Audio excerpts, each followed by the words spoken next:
Bismillahirrahmanirrahim. Assalamu alaikum and welcome to the biology class. The topic that we are going to discuss today is about the life cycle of HIV.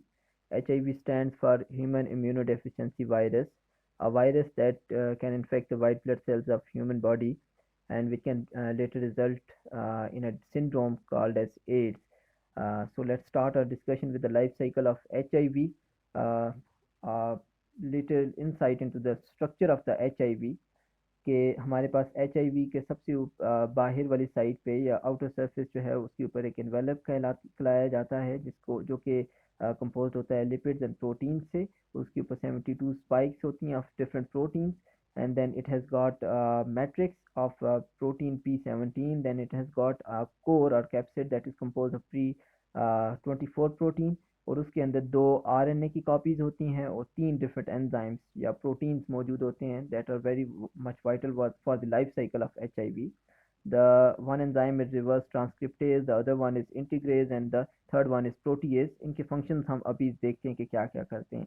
अगर हम life cycle की बात करें तो सबसे पहले the very first step is the approaching step के हमारे पास जो एच आई वी वायरस है वो आपके जो स्पेसिफिक सेल है उसको अप्रोच करता है। Then the second step is of the binding step, ठीक है, कि वो अपने स्पेसिफिक रिसेप्टर अपने स्पेसिफिक स्पाइक्स की मदद से स्पेसिफिक प्रोटीन्स की मदद से स्पेसिफिक रिसेप्टर्स जो कि टी हेल्पर सेल्स या आपके किसी भी वाइट ब्लड सेल की सरफेस के ऊपर मौजूद होते हैं उनके साथ बाइंड कर जाता है। The receptors are CD4 receptor and CCR5 या फिर जिसको CD195 रिसेप्टर का भी नाम दिया जाता है, ठीक है।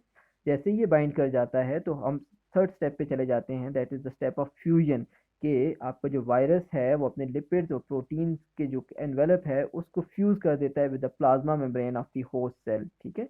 जैसे ही ये फ्यूजन हो जाती है तो उसके रिजल्ट में हमारे पास अगला स्टेप आ जाता है जिसको कहा जाएगा कि हमारे पास ये जो कंपोनेंट्स हैं इसके वो रिलीज हो जाते हैं into the cytoplasm of the cell, ठीक है। Once the component have been released into the cytoplasm of the cell तो हमारे पास अगले जो मेन स्टेप्स हैं वो स्टार्ट हो जाते हैं। Like the very first step is of the reverse transcription, जिसमें रिवर्स ट्रांसक्रिप्टेज एंजाइम इन्वॉल्व होता है। वो वायरस के आरएनए को डीएनए में कन्वर्ट कर देता है। प्रोसेस कुछ इस तरह से है कि पहले आरएनए से को टेम्पलेट के तौर पे यूज़ करके उससे एक डीएनए कॉपी बनाई जाती है और फिर उस डीएनए टेम्पलेट के तौर पे यूज़ करके उससे एक और डीएनए बनाया जाता है, ठीक है। तो हम आरएनए से फिर डबल स्टैंडर्ड डीएनए बना देते हैं और जो आरएनए होता है वो डिग्रेड हो जाता है, ठीक है। Once the DNA has been formed from the RNA by the process of reverse transcription, तो ये जो डीएनए है it can travel to the nucleus, inside the nucleus ये ट्रेवल कर जाता है। This one is viral DNA and this one is the host DNA. और फिर हमारे पास जो second enzyme that is one is shown here in plus sign, जो कि इंटीग्रेस कहलाता है, वो इंटीग्रेशन का स्टेप कर देता है। This one the first step is of the integration step, के हमारे पास वायरल डीएनए होस्ट डीएनए के अंदर इंटीग्रेट हो जाता है कुछ इस तरह से। फिर हमारे पास अगला जो मेन स्टेप है जिसको हम रेप्लिकेशन का स्टेप कह सकते हैं, जिसके अंदर 2 फर्दर स्टेप्स हो रहे होते हैं। One is termed as transcription, जिसमें डीएनए से आरएनए कॉपी बनाई जाती है, ठीक है, और अदर वन इज ट्रांसलेशन। अब कुछ जो ट्रांसलेशन में प्रोटीन्स बनते हैं और कभी कभार कुछ ऐसे भी चांसेस हो सकते हैं कि पूरा का पूरा ये जो आपके पास डीएनए है इससे एक आरएनए कॉपी बन जाए, ठीक है।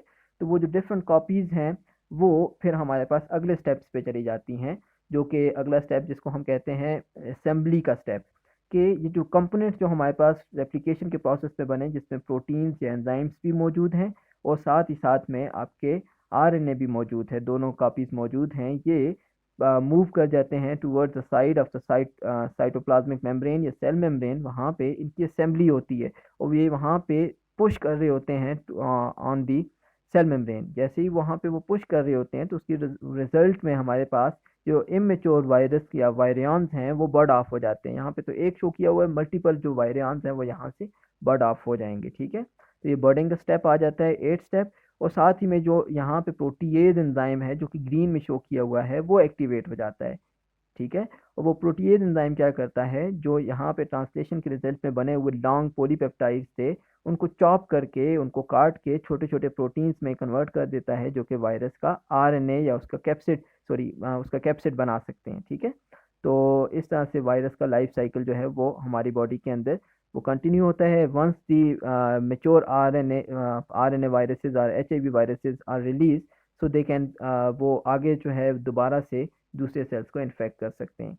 तो this was all about the life cycle of HIV virus, कि सबसे पहले वो अप्रोच करता है, फिर बाइंड करता है स्पेसिफिक रिसेप्टर्स के साथ, ठीक है, फिर वो फ्यूज़ कर जाता है प्लाज्मा मेम्ब्रेन के साथ, अपने कंटेंट्स को रिलीज़ कर देता है, फिर रिवर्स ट्रांसक्रिप्शन होती है जिसमें उसका RNA DNA में बन जाता है। ये प्रोसेस इसलिए हो रहा होता है ताकि वो इंटीग्रेट कर सके अपने DNA को होस्ट DNA के अंदर, और उससे फिर ट्रांसक्रिप्शन और ट्रांसलेशन होके इसके प्रोटीन्स और इसके RNA बन जाएं, ठीक है। और जैसे ही वो रेप्लिकेशन या ट्रांसक्रिप्शन और ट्रांसलेशन का प्रोसेस हो जाता है, तो फिर अगला स्टेप होता है असेंबली का, कि ये पुश करते हैं प्लाज्मा मेम्ब्रेन के ऊपर, और वहाँ से ये एक प्रोट्रूजन निकलती है, वो जो बर्ड ऑफ हो रही होती है इमेच्योर वायरियंस की फॉर्म में, ठीक है। और वो फिर बाद में प्रोटीएज एंजाइम की मदद से कन्वर्ट हो जाते हैं मेच्योर वायरियंस के अंदर, ठीक है। और वो फिर मेच्योर वायरियंस फिर अगले जो ब्लड स्ट्रीम में रिलीज होते हैं, तो वो आगे जो नए वाइट ब्लड सेल्स या हेल्थी वाइट ब्लड सेल्स हैं उनको इन्फेक्ट कर सकते हैं, और इस तरह से ये लाइफ साइकिल कंटिन्यू रहता है। तो I hope you must have got the point of the life cycle of HIV virus. Thank you very much. Allah Hafiz.